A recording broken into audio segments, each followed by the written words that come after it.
Nesse episódio, a gente está aqui com a Regina. Ela é jornalista, estudante de Direito e ela adora deixar as pessoas felizes com seus brigadeiros maravilhosos, que eu já tive o prazer de comer. E tenho o prazer de ter a Rê na minha vida desde o meu nascimento também, que é maravilhoso. E então a gente trouxe a Rê hoje, na verdade, para falar um pouquinho de um tema que une, são vários temas juntos. Então é sobre mulheres e a longevidade, a expectativa de vida da mulher aumentando no Brasil e quais são todas as consequências que vêm também com isso. A gente vai tentar trazer alguns pontos aqui, cobrir algumas coisas, mas enfim, claro, é só um papo, todo mundo fica à vontade para mandar comentários também e colocar sua opinião. Então, só para dar uma intro desse tema, a expectativa de vida ela está mudando drasticamente no mundo, mas também no Brasil. O Brasil ele é um país que historicamente ele tem uma população jovem, então até recentemente a nossa pirâmide da população ela concentrava a maior parte de pessoas na população jovem. E pela primeira vez agora essa pirâmide está se invertendo. Então o IBGE apontou que em 2060, que é já, o Brasil vai ter mais idosos do que jovens. E a expectativa de vida em 2018, já do brasileiro, é de 76,3 anos. E aumentou quantos? 3 anos em um ano só. Então, em 2017 era 73, em 2018 foi 76. O que é ótimo, é muito bom. Então, a gente tem uma série de motivos por trás disso, que a gente vai pensar aqui um pouco juntas o porquê.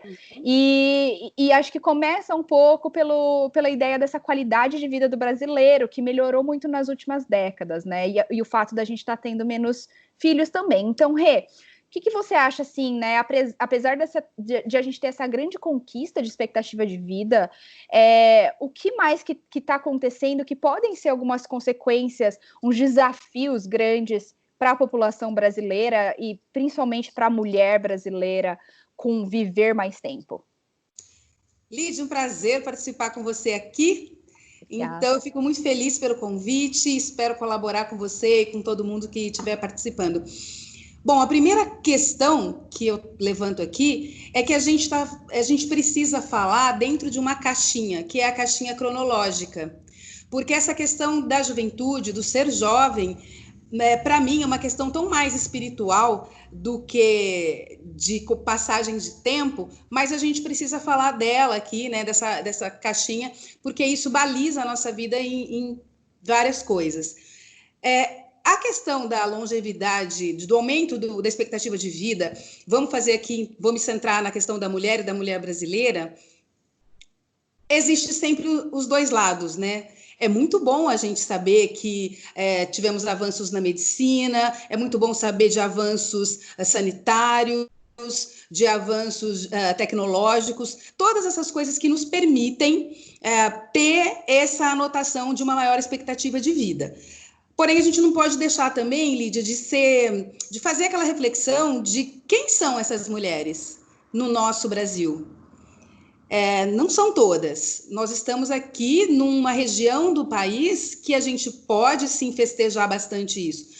Mas a gente sabe que tem locais do nosso país que parece que é um outro país diferente, onde as mulheres morrem com 40, 50 anos e morrem de doença por esforço de trabalho, por condições subhumanas de trabalho, mulheres que trabalham em minas de carvão, mulheres que trabalham de forma totalmente insalubre, que não têm acesso a um atendimento de saúde que justifique esse aumento de qualidade de vida, que não tem acesso a lazer, a educação e a uma série de coisas que justifiquem esse aumento de qualidade de vida.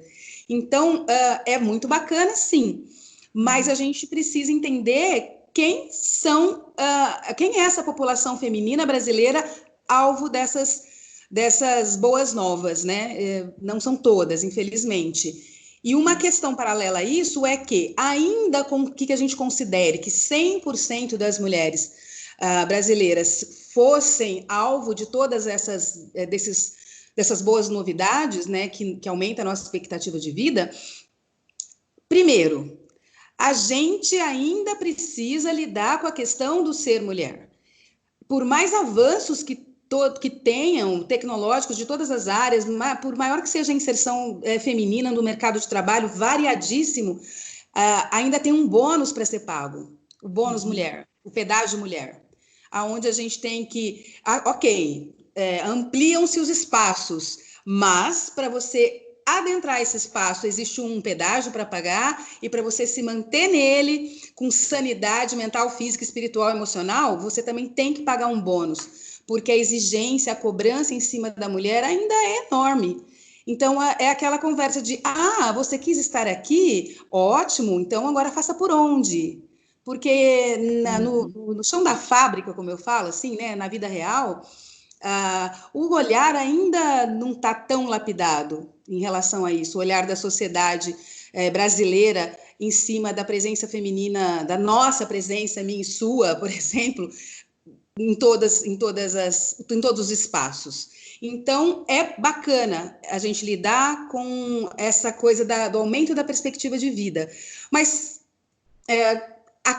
aumento da perspectiva de vida com qualidade dentro desse aumento é uma questão que ainda choca, porque a mulher vai trabalhar muito mais, às vezes vai se transformando numa workaholic sem se dar conta disso, deixando outros valores de lado, às vezes a sua própria saúde, para dar conta, né, de tantas cobranças e tantas exigências. Uma outra questão é a questão da própria idade. É a questão da própria idade, porque existe um contraditório, um paradoxo nisso. Uma mulher de 50 anos que quer ingressar no mercado de trabalho ou reingressar no mercado de trabalho, como é isso? Não é simples assim. Uma mulher de 50 anos que quer se reinventar, eu, por exemplo, que sou jornalista e estou no último ano do curso de Direito, que foi um presente que eu me dei quando eu fiz 50 anos, e qual que é a minha expectativa? Eu frequento uma sala de aula onde somos 5 mulheres acima de 40 anos e a gente convive com aquela moçada toda ali. Como é que vai ser essa concorrência? A gente tem um bônus de saber, o aprendizado de vida é sempre um ponto, é um ponto. Mas como que nos enxergam na hora de competir, na hora de concorrer uma vaga?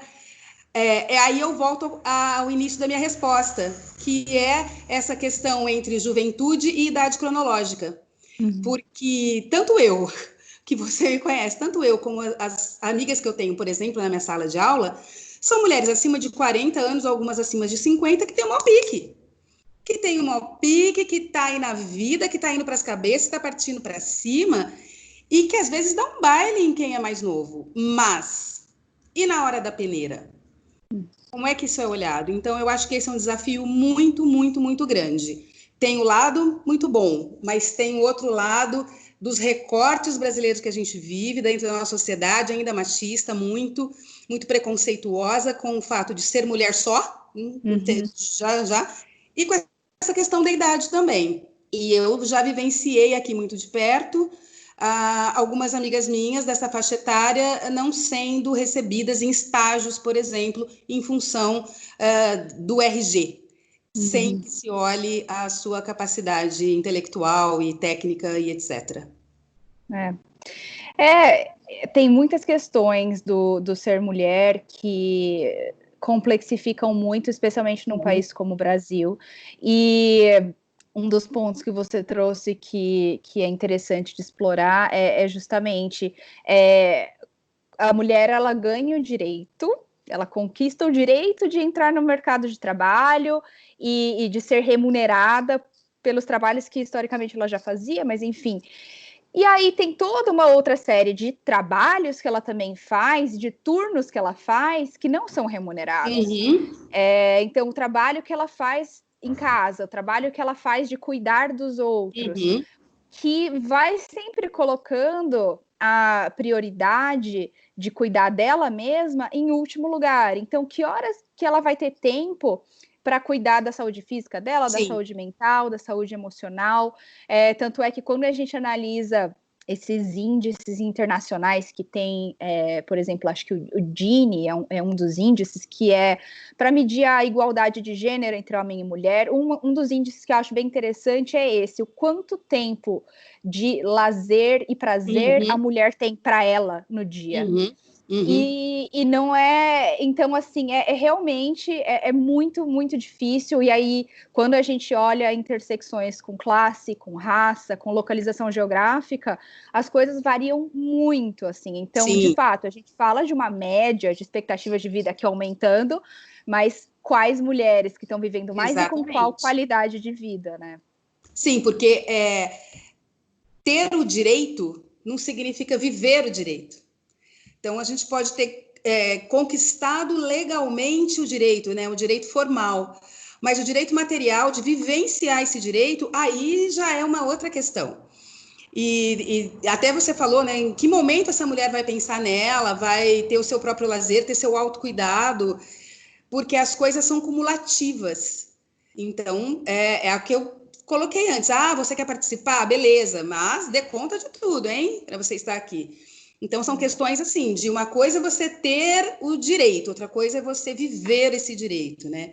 E quando você tocou em questões, em vários recortes, tem também a questão racial, né? Que é importante a gente colocar, né? Eu, como uma mulher negra, eu tenho que trazer isso também, que é mais um recorte que me faz pensar até que ponto eu comemoro e festejo esse dado, até que ponto isso significa para mim um pouco mais de luta, um pouco mais de batalha. Porque tem momentos, e eu confesso que eu às vezes tenho uns momentos de cansaço, que eu falo, quer saber, eu quero ficar em casa sem fazer nada. Porque a gente é legítimo esse cansaço. Seja ele mental, físico, é legítimo. É legítimo. Então, tem essa outra questão também, tem a questão das mulheres que são mães, mesmo as mulheres bem jovens que precisam estudar. Eu estava vendo agora com essa pandemia a dificuldade de muitas alunas da USP em São Paulo, que são alunas que utilizam a moradia estudantil e elas são mães, e a dificuldade tremenda que elas estavam tendo para conciliar tudo, porque não está tendo serviço de limpeza, porque elas têm que estudar, porque tem a criança que não está com o serviço de atendimento de creche, de escola. É toda uma questão, né? Então, mesmo quando isso estão em condições normais de temperatura e pressão, já é difícil. Então, eu sou muito cautelosa, Lídia, com essas notícias, assim, sabe? Olha, aumentou a expectativa de vida, olha, sei que... Porque é importante a gente ter análises mais críticas, mais ponderadas, e não é ser pessimista, longe de mim ser pessimista, mas é ter um posicionamento crítico e um posicionamento ponderado de saber até como a gente se colocar e como se mexer, para usufruir disso, para usufruir desse benefício, né? Total. Não, com certeza.